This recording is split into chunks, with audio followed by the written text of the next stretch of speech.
Hey, this is Matt. Once again, what about in the video? The paid request, this time for Travis. Thank you so much for that. And for those interested in requesting any type of videos, topics, reactions, commentaries, what have you, feel free to send it either directly to my PayPal or join my Patreon. Both links are down below in the info box.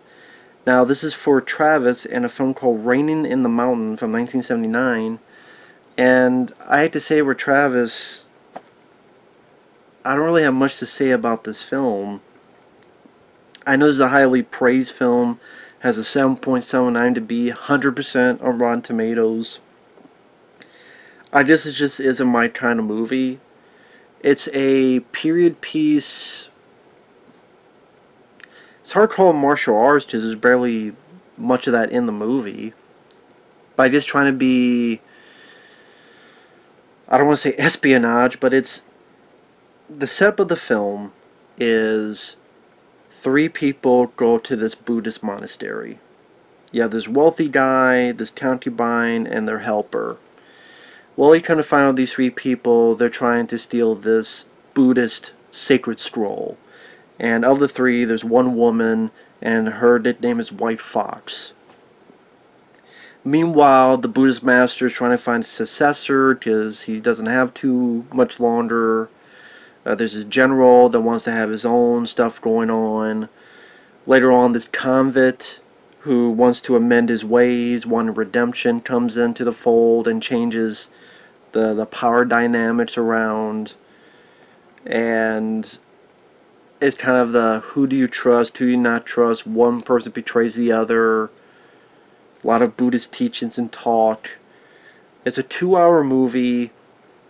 If you're going this for action, you're going to be very, very disappointed because the first one happens maybe 50 minutes in. And honestly, the action scenes didn't impress me that much compared to a lot of other stuff I've seen in this genre, or in this fold, so to speak. The characters didn't do much for me. The acting was fine. The music was fine. The big centerpiece stage of praise is the location. They shot a wonderful location with the mountains and the forest in the background and the way the monastery looks and how the camera presents this grand scale to it. It's a very good looking location. I'll say that. Beautiful location. That's really the most I could say about it. Because, yes, when I look at these type of movies, I'm more looking towards action rather than story. I will admit that.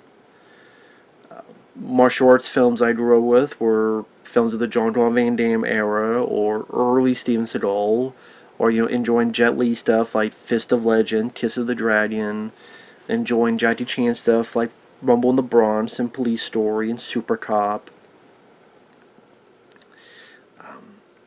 I didn't grow up with the period piece type of movies, and then the ones I've seen. Okay, for example, a film I enjoyed much more than this was, I think it was called Duel to the Death from 1983. I believe that was called because I think I reviewed it on the channel. I remember not minding it and liking it.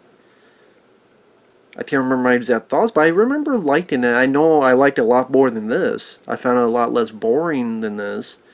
And like Duel to the Death has, especially in the third act, some really nice, good sequences that really stand out, which I don't feel is the case in this. I mean, in the first, when the movie begins, like I said, the location's nice, but then when our three characters get there in the Buddhist monastery, yeah, you can stay here if you want. It takes like 3 fucking minutes for them to unpack their shit. They get in and they open this and they unpack this, and there's this thing that rolls the other items in and they unpack that, and some guy gives them some food. And I'm not saying it needs to be ADD. I'm saying that this is 3 fucking minutes of people unpacking their shit, and then follow up with another 8 minutes of this lady White Fox and her helper sneaking around this monastery. They're sneaking over here, over there, over there, over there for like 8 goddamn minutes. And they're opening this lot. They can't do it. They hide. Some other guy opens up. Like 8 fucking minutes. And from then on, it just the power dynamics and the fallacies of greed and betrayal, and one guy accidentally falls off a cliff, and White Fox is fighting all these ladies, but she gets overcome. This is one master that has all these women around him, but he wants nothing to do with them. The convict is made to be the successor of this old master, maybe because you're an outsider, and weirdly enough, like, you're the one I could trust right now.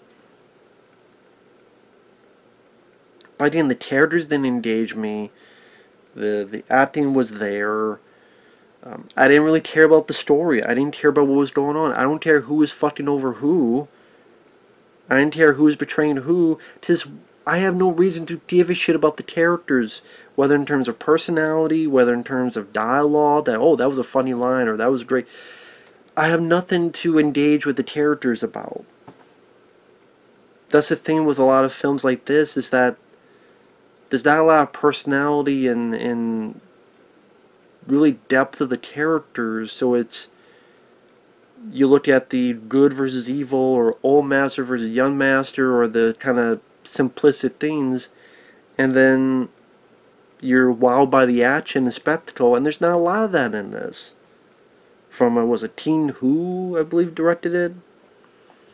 Never, apparently very acclaimed director in Hong Kong. Never heard of the person. If so, one review said this is his most approachable film. If that's the case, then I want to avoid whatever. Just not for me.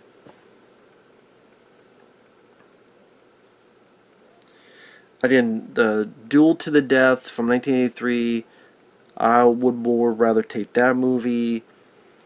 Or what was that crazy movie? Zoo Warriors of the... I forget what it was called. Bit of a crazy film. From the guy that would give us Van Damme's Double Team and Knockoff. He had directed that long ago. Zoo Warriors of the Misted Mountain. I forget the title of it. Again, I'm bad with titles. But I said, other than the nice locations, I don't really have much to say about this. So I apologize to Travis. That's a shorter video. I mean, I could go into IMDb, but I mean, anybody can. Hey, it gets a 7.7 on IMDb. It gets 100% Rotten Tomatoes. What do I know? I just know that I was very bored. Again, almost 15 minutes is people unpacking their shit and sneaking around a monastery. That's already 15 minutes of this fucking 2-hour movie. It's a lot more sneaking around, talking about this, successor, talking about this.